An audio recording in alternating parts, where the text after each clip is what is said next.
Item ಯಾವುದೇ ಇರಲಿ try ಮಾಡಿ ಆಚಿ ಚಿಕನ್ ಮಸಾಲಾ. ರಾಜ್ಯದ ಜನರಿಗೆ ಶೀಘ್ರದಲ್ಲೇ ಕರೆಂಟ್ ಶಾಕ್ ಎದುರಾಗಿದೆ.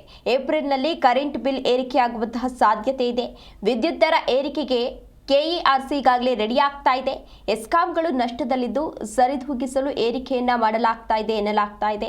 ಸಾರ್ವಜನಿಕ ಅಭಿಪ್ರಾಯ ಸಂಗ್ರಹಕ್ಕೆ ಈಗಾಗಲೇ ಕೆಇಆರ್ಸಿ ಕೂಡ ಮುಂದಾಗಿದೆ. ಪ್ರತಿ ಯೂನಿಟ್ಗೆ 67 ಪೈಸೆ ಹೆಚ್ಚಳಕ್ಕೆ ಎಸ್ಕಾಂಗಳು ಈಗಾಗಲೇ ಮನವಿಯನ್ನ ಕೂಡ ಮಾಡಿಕೊಂಡಿವೆ. ಸಾರ್ವಜನಿಕ ಅಭಿಪ್ರಾಯವನ್ನ ಸಂಗ್ರಹಿಸಿ ವಿದ್ಯುತ್ ಪರಿಷ್ಕರಣೆಯನ್ನ ಮಾಡುವಂತಹ ಸಾಧ್ಯತೆ ಇದೆ. ಜನರ ಅಭಿಪ್ರಾಯ ಸಂಗ್ರಹ ಬಳಿಕ ವಿದ್ಯುತ್ ದರ ಏರಿಕೆ ಫಿಕ್ಸ್ ಎನ್ನಲಾಗ್ತಾ ಇದೆ. ಏಪ್ರಿಲ್ ತಿಂಗಳಲ್ಲಿ ವಿದ್ಯುತ್ ದರ ಏರಿಕೆ ಬಹುತೇಕ ಫಿಕ್ಸ್ ಎನ್ನಲಾಗ್ತಾ ಇದೆ. ಸಾರ್ವಜನಿಕರಿಂದಲೂ ಕೂಡ ಇದಕ್ಕೆ ವಿರೋಧ ಕೂಡ ವ್ಯಕ್ತವಾಗ್ತಾ ಇದೆ. ಯಾಕೆ ಅಂತ ಅಂದರೆ ಜನರು ಈಗಾಗಲೇ ನಾವೆಲ್ಲ ಬೆಲೆ ಏರಿಕೆಯಿಂದ ತತ್ತರಿಸಿ ಹೋಗ್ತಾ ಇದ್ದೀವಿ, ಅದ್ರ ನಡುವೆ ಈಗ ಈ ವಿದ್ಯುತ್ ದರವನ್ನು ಕೂಡ ಏರಿಕೆ ಮಾಡಿದರೆ ನಾವು ಏನು ಮಾಡಬೇಕು ಅಂತ ಹೇಳಿ ಸಾರ್ವಜನಿಕರು ಕೂಡ ಎಲ್ಲೋ ಒಂದು ಕಡೆ ಅಸಮಾಧಾನವನ್ನು ವ್ಯಕ್ತಪಡಿಸ್ತಾ ಇದ್ದಾರೆ. ಜೊತೆಗೆ ಇವರು ಏಕಾಏಕಿ ಏನು ಈಗಲೇ ಏರಿಕೆಯನ್ನು ಮಾಡ್ತಾ ಇಲ್ಲ, ಅಂದರೆ ಸಾರ್ವಜನಿಕರ ಅಭಿಪ್ರಾಯ ಏನಿದೆ ಫಸ್ಟ್ ಅದನ್ನು ಸಂಗ್ರಹಿಸ್ತಾರೆ, ಅದಾದ ಬಳಿಕ ವಿದ್ಯುತ್ ಪರಿಷ್ಕರಣೆಯನ್ನು ಮಾಡುವಂತಹ ಸಾಧ್ಯತೆ ಇದೆ.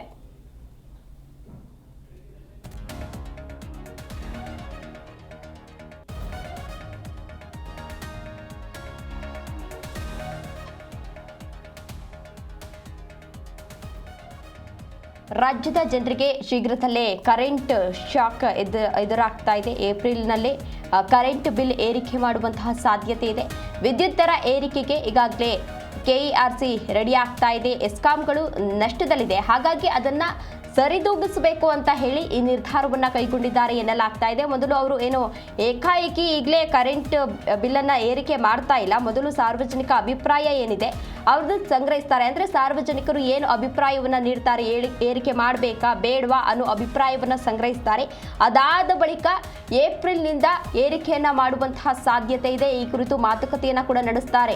ಮಾಡಬೇಕಾ ಬೇಡವಾ ಅನ್ನೋದ್ರ ಕುರಿತು ಮಾತುಕತೆಯನ್ನು ನಡೆಸಿ ಅದಾದ ಬಳಿಕ ಏರಿಕೆಯನ್ನು ಮಾಡುವಂತಹ ಸಾಧ್ಯತೆ ಇದೆ. ಪ್ರತಿ ಯೂನಿಟ್ಗೆ 67 ಪೈಸೆ ಹೆಚ್ಚಳಕ್ಕೆ ಎಸ್ಕಾಂ ಅಧಿಕಾರಿಗಳು ಕೂಡ ಈಗಾಗಲೇ ಮನವಿಯನ್ನ ಕೂಡ ಮಾಡಿಕೊಂಡಿದ್ದಾರೆ. ಹಾಗಾಗಿ ಈ ನಿರ್ಧಾರವನ್ನು ಕೂಡ ಕೈಗೊಳ್ಳಲಾಗಿದೆ ಎನ್ನುವ ಮಾಹಿತಿ ಲಭ್ಯವಾಗ್ತಾ ಇರುವಂಥದ್ದು. ಏಪ್ರಿಲ್ ತಿಂಗಳಲ್ಲಿ ವಿದ್ಯುತ್ ದರ ಏರಿಕೆ ಬಹುತೇಕ ಫಿಕ್ಸ್ ಎನ್ನಲಾಗ್ತಾ ಇದೆ.